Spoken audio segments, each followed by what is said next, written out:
With the higher interest rates these days, everyone's hurting. Buyers can't afford a home that they were pre-approved for last year, and sellers just don't want to sell because then they'll have to move to that higher interest rate. And with that, a higher monthly payment. But I know how you can win in this market and land a home that makes sense for you financially. You gotta think about it this way, it's much more than just a home. It's an investment. And anyone of any demographic can utilize this strategy to subsidize their mortgage. Just to let you know, I am a licensed broker here in the Denver area. I am a house hacker myself, an investor, and a realtor. So this is all I do. I love doing this stuff, and I want to help you relocate to Denver or find a house hack in the Denver area.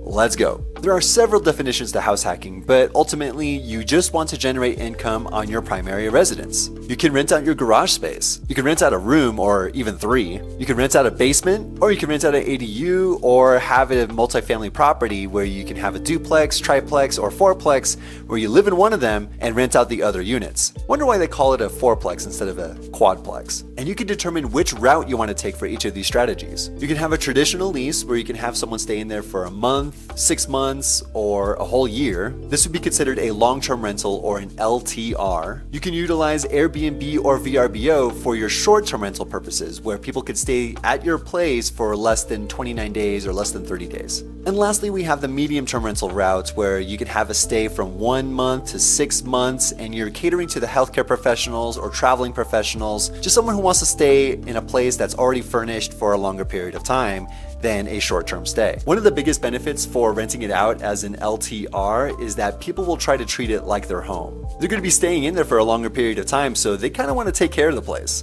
I am super blessed to have some really good tenants over at my San Diego property, which was actually my first house hack before I moved out to Denver, and they really take care of the place. Moving on to short-term rentals, they can get a little tricky. The biggest benefit with short-term rentals is that you can make a lot of money in this industry. They're also not as common or as widely known as long-term rentals, and a lot of communities just frown upon it. There's a lot of people that come from out of town to stay at your short-term rental, and 9 times out of 10 they treat it like their own home, but you can get a bad apple. As far as the short-term rental space, there's a lot of competition nowadays, and you definitely have to upgrade your amenities and make sure it's a place that people want to stay at. With that being said, there's a lot of cities and towns in the greater Denver area that do not accept short-term rentals as an investment property. To circumnavigate that, you can actually operate a portion of your primary residence as a short-term rental. And several cities within the greater metro Denver area do accept that. I could definitely help you out with setting up your primary residence as an Airbnb, but I think that's for a separate video.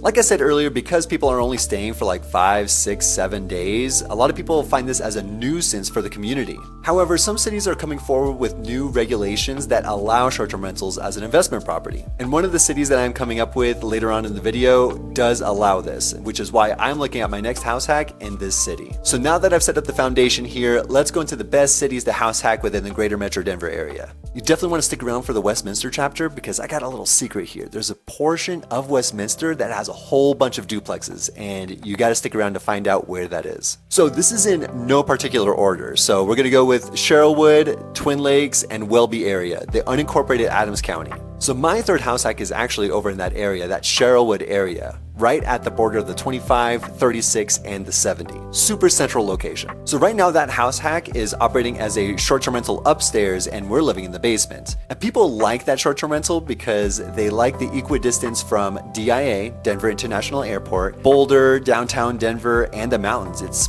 pretty central. Another great thing about this area is that it's a little bit more affordable. On average, it's lower than the median home price in the greater metro Denver area.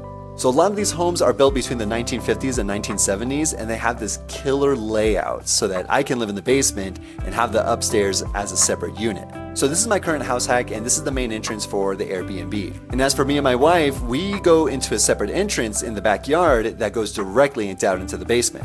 And we just set up a door to separate the main floor from the basement. What's great about this too is that when we move out, we can actually open up the door and operate the whole house as an Airbnb. And what's so great about this whole separate entrance thing too is that we don't have to intermingle with the Airbnb guests. We have our own living space and we don't ever have to run into them inside the house. So why do I love unincorporated Adams County so much for house hacking? Number one, it's a little bit more affordable than the greater Denver area median home price, which is about $560,000 as of mid-March. And another reason why is it's in unincorporated Adams County. So as of right now, there are no short-term rental regulations for it. So we're taking a big risk here for having it operate as a short-term rental in the future. So right now, with no regulations, anyone can have a short-term rental as an investment property in this area. So we are prepared to pivot or re-strategize in the future if regulations get a little bit more tight. Because you're catering to a lot of people that are coming in that's brand new to the Denver area, they probably want to drive everywhere and check out everything that Denver has to offer, and the mountains, and Boulder, and maybe even Garden of the Gods, which is about an hour and a half south. So that central location for the unincorporated Adams County is clutch for those guests. So I'm fully aware that I'm bringing up short-term rentals a lot, and I do want to emphasize that you can't have long-term rentals or medium-term rentals in your home as much as a short-term rental. The reason why I bring it up so much is because the juice is worth the squeeze. I like all that income coming in as long as you take care of the property and you manage it like a business. So even with those traveling professionals and the long-term rentals, they will love the central location and a little bit more affordable area as well. Oftentimes, I can live for free thanks to house hacking, whether that's through a short-term rental, someone renting out a basement, or something like that. I'm able to get like $1,000 to $2,000 or even $4,000 in the summer months to completely mitigate my mortgage for that month. And living for free is not a bad deal. The next best city that I think is great for house hacking is Aurora. Now, Aurora is a really large city, and it'll cater a little bit more towards a strategy that I haven't talked about much yet. House hacking with an Airbnb in Aurora can get a little tricky because you're not allowed to have a short-term rental if you don't live in there. So if you don't plan on living on the property for more than a year, setting up an Airbnb might not be to your advantage. I would actually suggest a different strategy, the MTR or medium-term rental strategy. If you want some more information on the medium-term rental strategy, definitely check out the 30-Day Stay book written by Ziona McIntyre and Sarah Weaver. Great people, great book. Definitely a good introduction to getting your foot in the door with medium-term rentals. So medium-term rentals cater to that 1 to 6 month stay. So a lot of regulations are okay with this in a lot of different cities, just because it's no longer in that short-term rental category and people will stay there for a longer period of time. The type of guest that you want to attract is the traveling professional. They're looking for a place that is fully furnished, a lot like a short-term rental. The big benefits of utilizing the medium-term rental strategy is that you get better quality guests. You can get a lot of working professionals who are usually working 8 to 12 hours during the day or nights, and they're mostly out of the house. And because it's fully furnished and you're paying for the utilities, you can charge a premium for that home, more so than if you were to have it as a long-term rental. And because they're staying longer than 30 days, you don't have to worry about those regulations for those short-term rental situations. So why am I bringing up medium-term rentals now that I bring up Aurora? So Aurora actually has this huge medical campus called Anschutz, and it caters to so many healthcare professionals that travel from wherever they are to Denver. The Anschutz Medical Campus is over in the North Aurora area, Fitzsimmons, and it's right off East Colfax. So there are a lot of details to catering to the healthcare professionals, especially if they're working during the night and need to sleep during the day. You need to have like blackout curtains, a lot of accommodations for that situation, but you do get paid that premium. So another big benefit of investing in Aurora and having a house hack there is there's a lot of builds that have 5, 6, or even 9 bedroom homes. It's definitely not for me, but I saw this happen over in the college area where you would have like a 6-bedroom place, someone would stay in one of the bedrooms and rent out the other 5 bedrooms. And imagine renting out the other 5 bedrooms for approximately $800 a month. So 5 bedrooms, $800 a month, that's about $4,000 that you can get for just living in your home and renting out the bedrooms. And of course, $800 a month is the average for a typical bedroom, but if you were to rent out the master suite with its own private bathroom, you could charge like $900 to $950 for it. What's really cool too is that I have a couple of clients that are buying new builds up in the Green Valley Ranch area and East Aurora. So there's a lot of new development that's happening in the Aurora area. So if you're close by there, you can reap the benefits of appreciation. So now going back to the north side of Denver, we have Westminster, another great place to house hack. It's actually adjacent to the north and to the west of the unincorporated Adams County area. Now, with it being so close to that unincorporated Adams County area, it is still a very central location. And a lot of people are finding that separate entrance type layout here in the Westminster area, but they have a little bit newer builds for the majority of the area. I'd say like 60s, 70s, 80s builds over in the Westminster area. So with the central location, the separate entrance that you could be looking for, and a little bit more of a recent build, this is also a really good place to start house hacking if you don't want to look in that unincorporated Adams County area. But as promised, I do want to bring up this little strip, this little circle that I found to be a gold mine for duplexes. If any were to pop up in that area, definitely check it out. Definitely check out Perry Street and Osceola Street over in Westminster. It's right off the 36 freeway and it has a whole bunch of side-by-side duplexes. And with the side-by-side duplex, you don't have to worry about the stomping, you don't have to worry about people being noisy above you, you just have a shared wall that's more insulated than a typical up-down duplex. Another great thing about Westminster is that I went to a town hall meeting for the city of Westminster and they're actually implementing a bill to reinforce short-term rentals to be allowed with an investment property, one per person or one per owner. You'll still have to get a business license and register it with the city, but this is a huge win because a lot of the other cities and towns in Denver do not allow short-term rentals as an investment property. You have to live in there. For Westminster, you can have one as an investment property. And that's actually where me and my wife are looking for our next house hack, is that Westminster area. And if you're interested for seeing the policy for the short-term rental laws in Westminster as an investment property, check out this card right here. I did a video on it and just going through over most, if not all, the details behind it. Now, before we go on to the last city, I do want to make sure that you know that I'm a licensed broker, house hacker, realtor, and investor here in the Denver area. I love this area, I love this city, and I want to make sure that you have a pleasant time here and you can decrease your mortgage as much as possible through house hacking. So hit me up if you're ever curious about it or just want to go house hacking. All of my contact information is in the description below, and let's get on with it.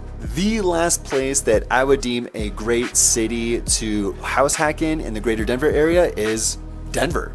You gotta think about it this way, it's just so desirable. Everyone who's renting or planning to buy in the Denver area will be putting Denver, Colorado in that search bar. Whether it's Zillow, apartments.com, it's gonna be desirable for the foreseeable future. Of course, if you're living in the city of Denver as well, you get so much good access to everything that Denver has to offer. And this is something that I have realized too with my house hacking journey and other people's, is that you cannot ignore the quality of life. If you live in a place you enjoy, you will have that same energy, the respectfulness for the house and everything like that cater on to the renters or anyone else that enters your home. Denver is a great place for the food scene, and it's getting better over time. And if you're ever curious about what it's like living in Denver, I made a video on it. It's called 8 Things You Need to Know About Denver. Go check it out in my library. One of the big drawbacks about Denver is that it has to be your primary residence to operate as a short-term rental. And a lot of my clients are bummed out about that because they want to have a short-term rental in the city of Denver. However, you can temporarily have it as a short-term rental while you live in there, and then once you move out, you can do the rent by the room strategy or medium-term rental, because there's so many medical campuses that are close by the city of Denver, so you can definitely utilize that and have people still attracted to your property once you move out. There are a lot of college campuses here, for example, Metropolitan or DU, Denver University, for those traveling professors or traveling grad students for research and things like that. Public transportation is pretty decent within the city. Outside of it, maybe not so much. So with it being so central and desirable, the city of Denver is a little bit more pricey. So it's not going to be as affordable as, let's say, unincorporated Adams County, but it will always be desirable. You will always have applicants coming in as long as it's reasonably priced with a good house. So I would take that into consideration here. But the resale value for the home will be awesome. We're all in this for the buy and hold strategy. I think if you were to just hold on to the property within the city of Denver, you're going to see some pretty good gains over time. I know I have seen it within another desirable area such as San Diego. And with the high price to the homes, there's also a higher rent. So on average per room, you're looking at like $850 to $900. And for a master suite, you could probably charge around $1,000 to $1,050. So that's about it. Those are my 4 favorite places that I would recommend people to start looking to house hack. There are some other places that might be as good depending on what you want out of your quality of life situation. Do you want to be in the mountains? Do you want to be a little bit more in the suburbs? You know, all of that stuff I could definitely help you out with. But for those that are not familiar with the Denver area, these are the 4 I would recommend to look at first. So again, if you ever have any questions on house hacking, I love doing this and I do this myself. So if you want someone who's in the grind, in the trenches, and you want to work with that professional, that's me. Give me a holler. My contact information is in the description. Looking forward to seeing you guys again next week, and thanks so much for watching.